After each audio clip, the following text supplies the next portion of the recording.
So here I am. Join me, Boria Majumdar, on India's #1 news network.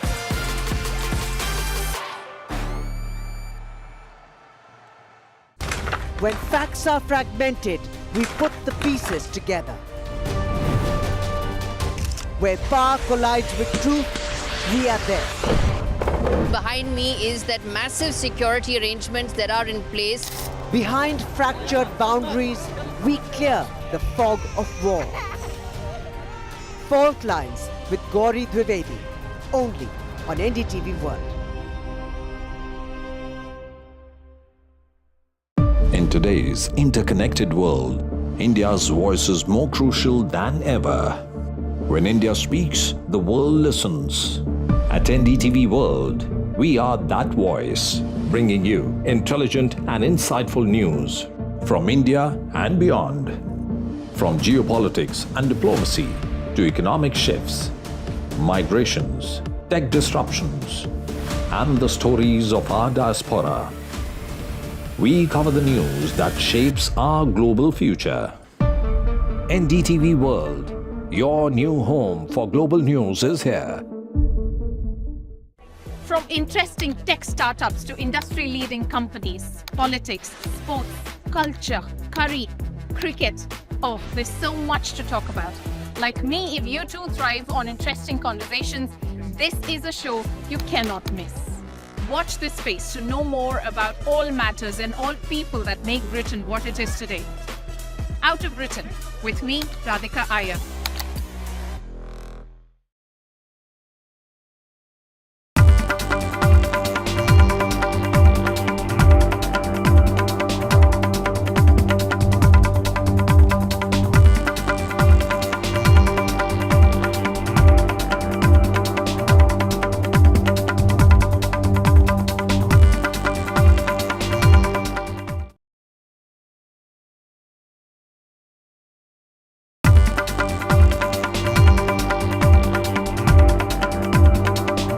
From interesting tech startups to industry-leading companies, politics, sports, culture, curry, cricket.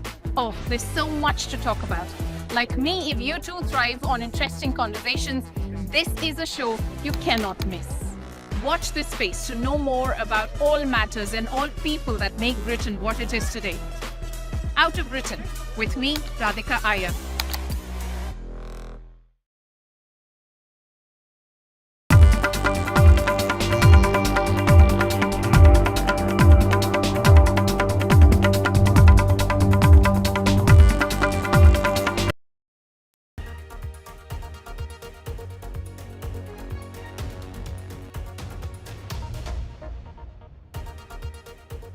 You are watching the world 24/7 on the NDTV network.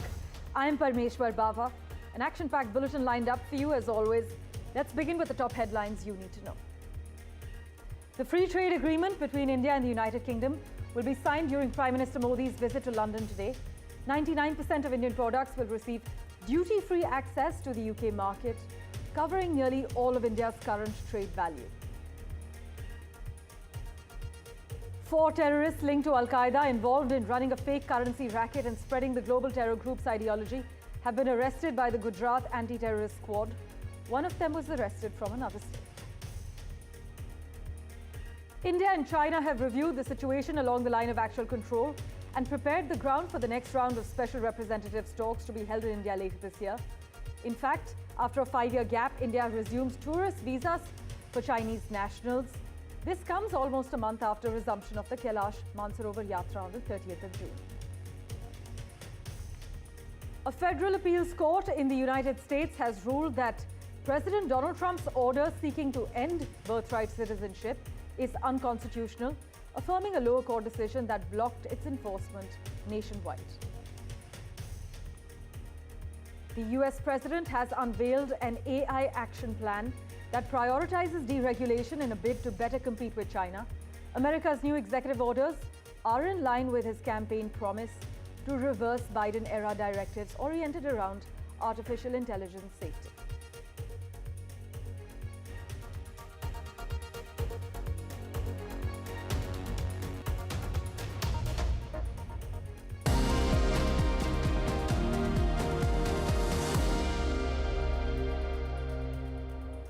Well, our big focus, Prime Minister Narendra Modi is in the United Kingdom. He kicked off the first leg of his two-nation tour as India and the UK prepare to sign a free trade agreement today.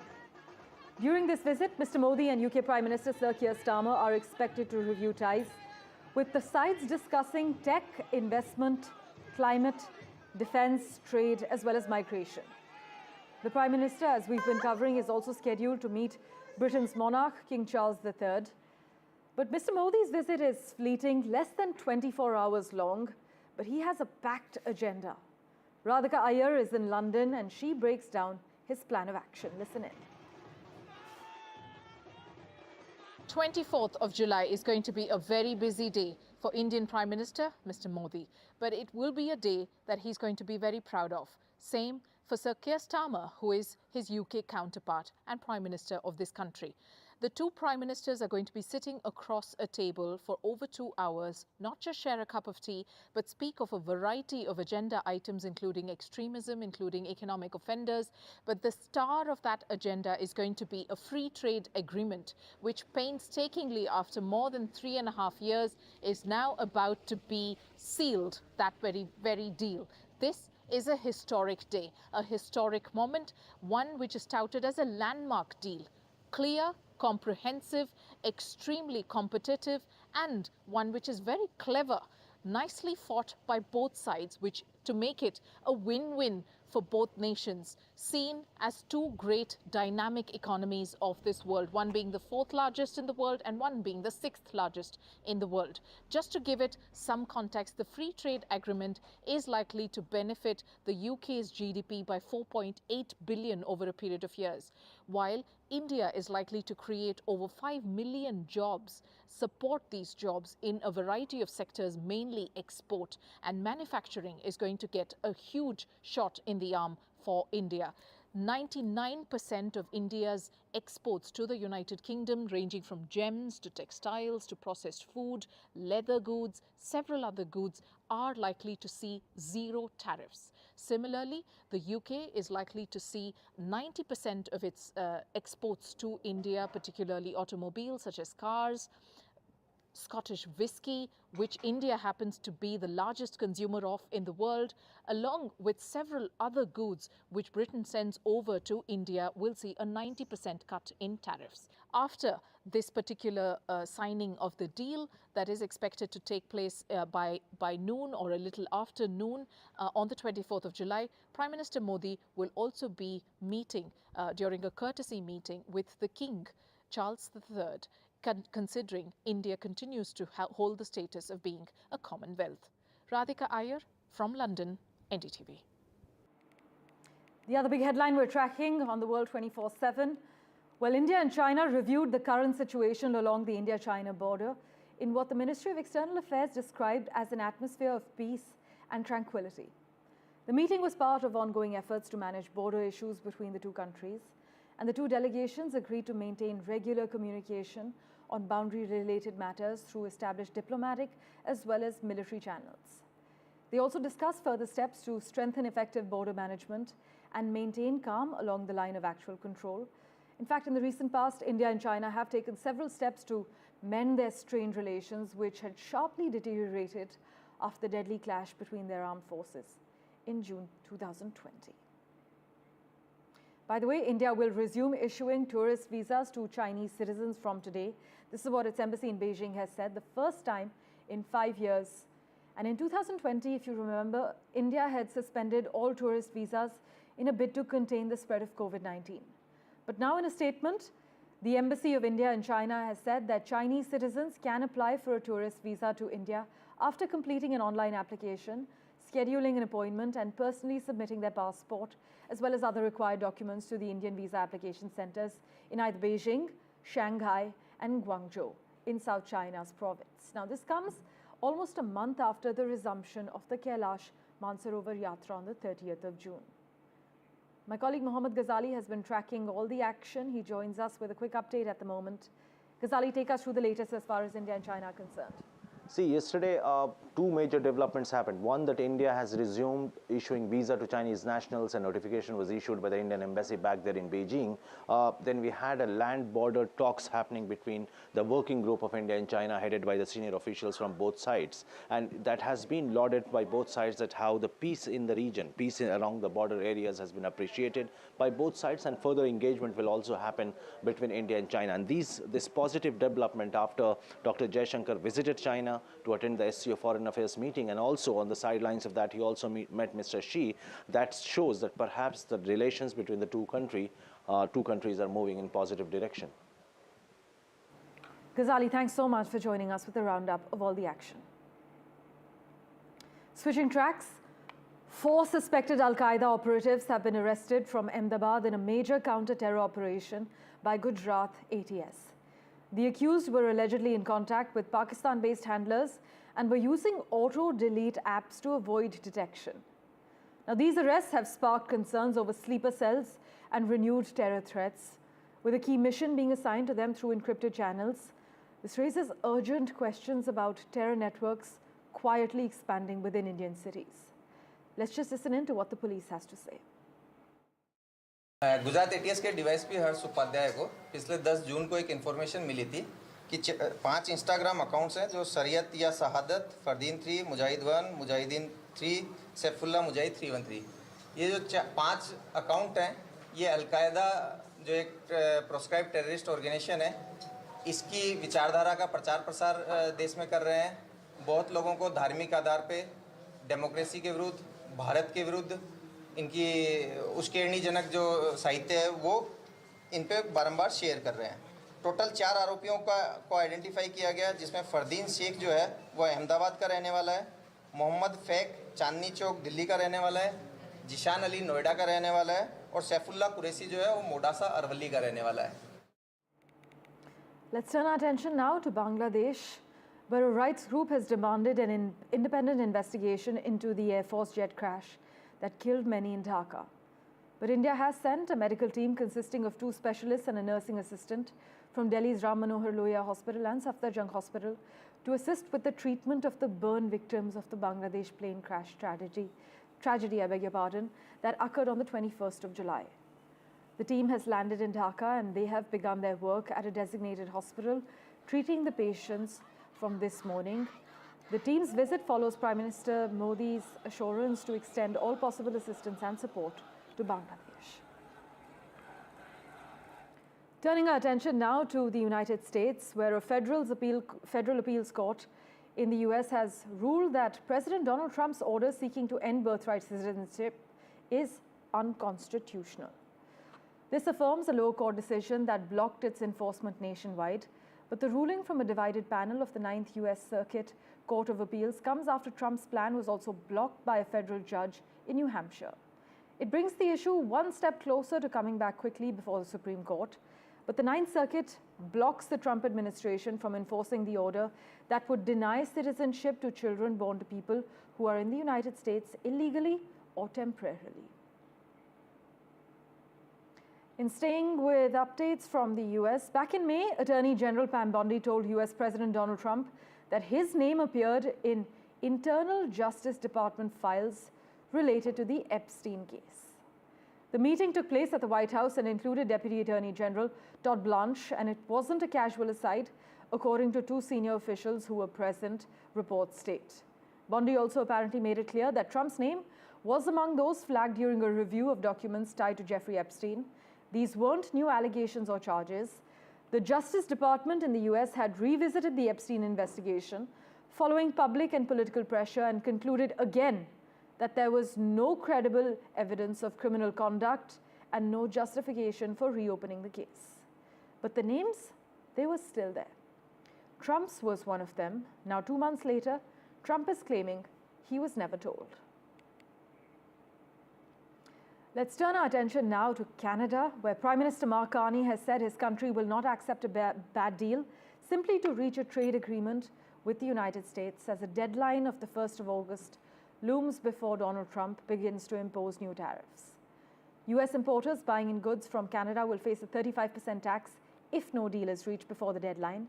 But the neighbors, as you know, are among each other's largest trading partners, but have been in a standoff after Trump returned to the White House earlier this year and unleashed a sweeping program of tariffs. Don't forget, Canada actually sells about 3/4 of its goods to the United States. In addition to metals and lumber, Canada exports large quantities of oil, cars and car parts, other machinery, pharmaceuticals and food.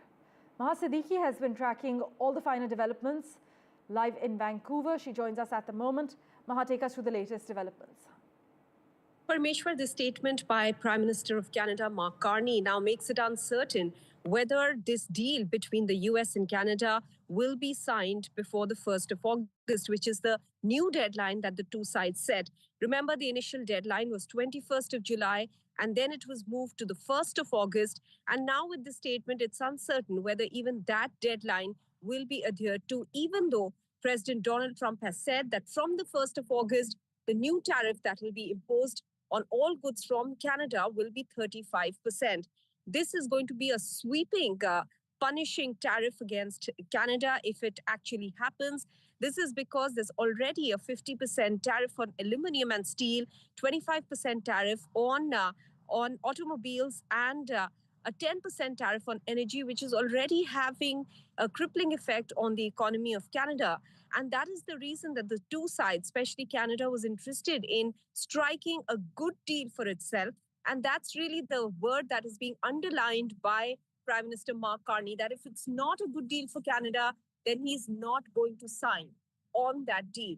This is what he's told the premiers of the various provinces who were meeting in Ontario. This was a meeting organized by the Premier of Ontario, Doug Ford, who has been at the forefront, really, apart from Prime Minister Mark Carney, in responding to President Trump's tariffs and punishing tariffs against Canada.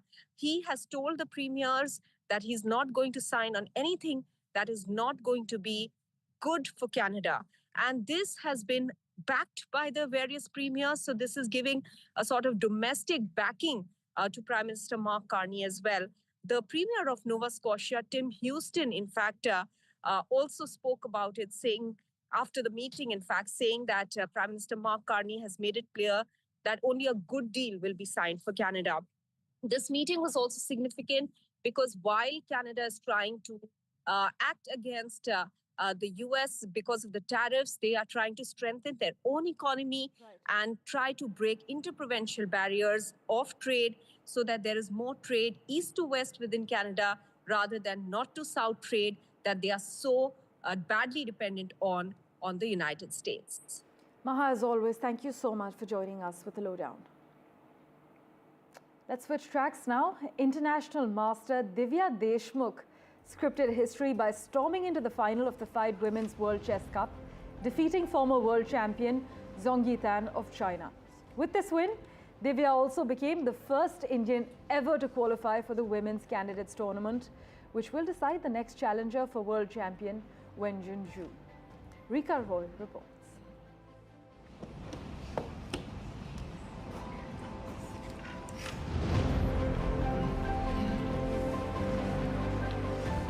At just 19, Divya Deshmukh is rewriting the script for Indian chess. Calm, focused and fearless, the Nagpur-based Grandmaster defeated top-seeded opponents to book her place in the final of the FIDE Women's Championship.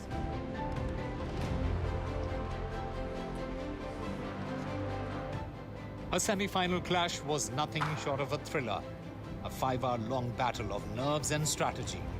But Divya held her ground, displaying maturity well beyond her years.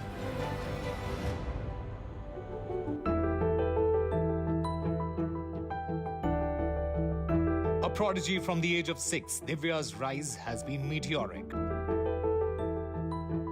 She's already a former Asian champion and a vital part of India's Olympiad winning team. Messages have poured in from across the chess world, hailing her as the future of Indian chess and perhaps its present too.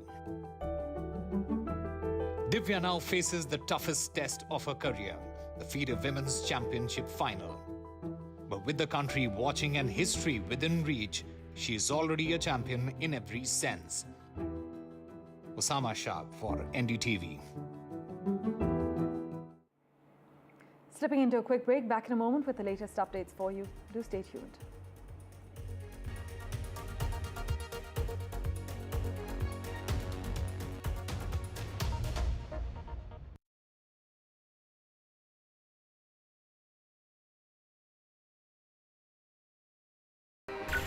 Sleepless for sports. We are reloading sports NDTV style. With the biggest comeback this season, India's OG sports journalist on India's #1 news network. No games, just sports. Sports coverage levels up with Boria Majumdar on NDTV. When facts are fragmented, we put the pieces together. Where power collides with truth, we are there. Behind me is that massive security arrangements that are in place. Behind fractured boundaries, we clear the fog of war. Fault lines with Gauri Dwivedi, only on NDTV World. In today's interconnected world, India's voice is more crucial than ever. When India speaks, the world listens. At NDTV World, we are that voice, bringing you intelligent and insightful news from India and beyond. From geopolitics and diplomacy to economic shifts, migrations, tech disruptions, and the stories of our diaspora. We cover the news that shapes our global future. NDTV World, your new home for global news, is here. Sleepless for sports. We are reloading sports NDTV style. With the biggest comeback this season, India's OG sports journalist on India's #1 news network. No games, just sports. Sports coverage levels up with Boria Majumdar on NDTV.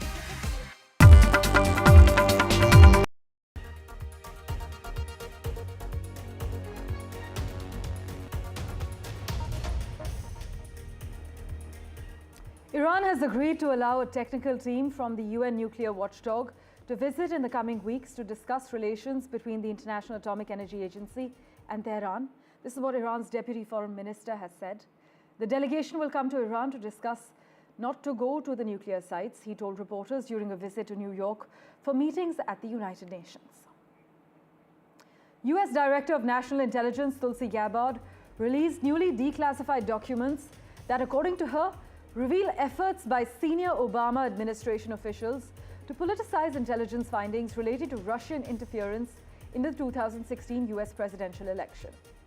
During a press briefing, Gabbard claimed the Obama administration deliberately crafted a false narrative suggesting Russian President Vladimir Putin worked to help Donald Trump win the 2016 election.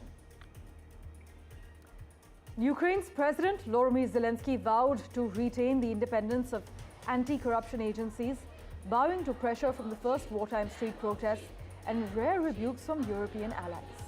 For a second day in a row, thousands of people across the city, as you can see, from Kharkiv in the northeast to the capital Kyiv to Lviv in the west, took to the streets demanding reversal of the law, curbing the independence of anti-graft agencies. Okay, now here's the good news. The Hershey company says it's not raising prices for Halloween candy this year. But now to the bad news. Hershey and other chocolate makers are continuing to hike prices, saying a volatile cocoa market gives them no choice. By the way, Swiss chocolatier Lindt said it raised prices by over 15% in the first half of this year. The company said it was able to offset some of the higher cost of cocoa with long-term contracts, but had to pass much of it on to consumers. Cocoa prices have more than doubled over the past 2 years due to poor weather and disease in West Africa, which supplies more than 70% of the world's cocoa. Meanwhile, Marcus Rashford arrived in Barcelona ahead of an official announcement confirming his loan move from Manchester United. It's a season-long loan move to a La Liga club, Barcelona, with the Catalan Giants having the option of signing the England international on a permanent basis for a whopping £30.3 million in 2026. Barcelona will cover the entirety of Rashford's wages during his time at the club after the forward agreed to take a pay cut. Removing Rashford from the wage bill is expected to save United between 14 to 15 million pounds over the next 12 months. Yeah, you can tell them now. It's official. Let's do this. Visca Albassa. Meanwhile, Taylor Swift is coming to a city near you in wax form. Well, Madame Tussauds unveiled 13 new wax figures of the superstar, with each replicating a look from her recent record-breaking Eras tour. Fans across 4 continents will soon have the opportunity to catch a glimpse of Swift, Taylor's wax version. Switching tracks, India started brilliantly in the Manchester Test but lost crucial moments. And even though youngsters Yashasvi Jaiswal and Sai Sudarshan scored half-centuries, Rishabh Pant's freak injury would become the biggest worry for Team India. They actually ended the day on 264 for 4. Take a look at the highlights. Feature or characteristic of the pitches when I played here was that it was probably the fastest pitch. England delivered testing spells, but KL Rahul and Yashasvi Jaiswal ensured a wicketless first session as the Sun played hide-and-seek on day 1 of Manchester Test. Brings up the 50 for India. Woakes beat Jaiswal's bat twice in the opening over and even snapped his back handle, but the left-hander responded with confident strokes as India went for lunch at 78 for no loss. But he was good. The good part is he was just trying to leave the ball. Woakes ended the opening stand on 94. Jaiswal continued to frustrate England and reached his 8th 50-plus score in 16 innings against them after lunch. The Mumbai Southpaw scored 58. Beautifully bowled. First Test wicket for 8 years. Rishabh Pant delighted the Manchester crowd once again. He was the aggressor and Sudarshan the accumulator in their 72-run stand. Pant now has 89 sixes in Test cricket. Only 8 batters have more sixes than him. But it was a heartbreak for the Indian vice-captain. A bizarre injury forced him to retire hurt on 37. Because he's in a lot of pain. He attempted to reverse sweep Chris Woakes, but hit himself straight onto his foot. The hit clearly did some damage. Sai Sudarshan displayed a variety of strokes, vindicating India's decision to leave out Karun Nair. He scored 61. And stroke play inside this man. India closed the day on 264 for 4, but a lot will depend on the outcome of Rishabh Pant's condition on day 2 in Manchester. Thank you for investing your time and watching this edition of the World 24/7. As always, we'll keep tracking the latest updates for you. Do stay tuned.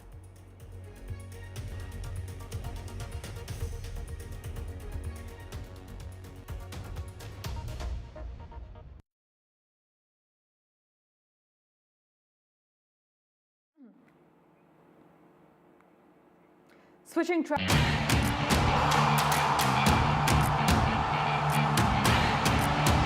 Some say sport is a matter of life and death.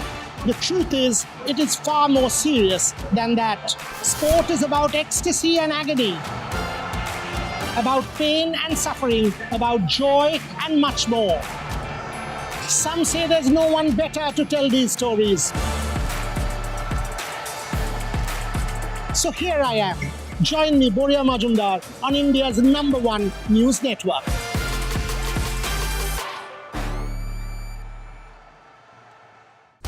When facts are fragmented, we put the pieces together. Where power collides with truth, we are there. Behind me is that massive security arrangements that are in place. Behind fractured boundaries, we clear the fog of war. Fault Lines with Gauri Dwivedi, only on NDTV World. In today's interconnected world, India's voice is more crucial than ever. When India speaks, the world listens. At NDTV World, we are that voice, bringing you intelligent and insightful news from India and beyond.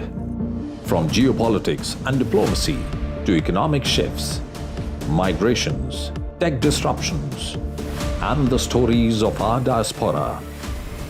We cover the news that shapes our global future. NDTV World, your new home for global news, is here.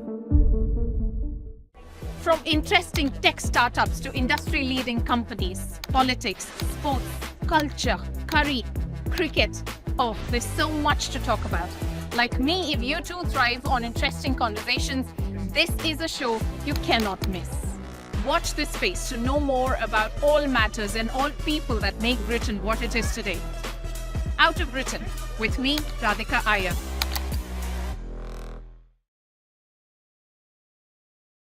In today's interconnected world, India's voice is more crucial than ever. When India speaks, the world listens. At NDTV World, we are that voice, bringing you intelligent and insightful news from India and beyond.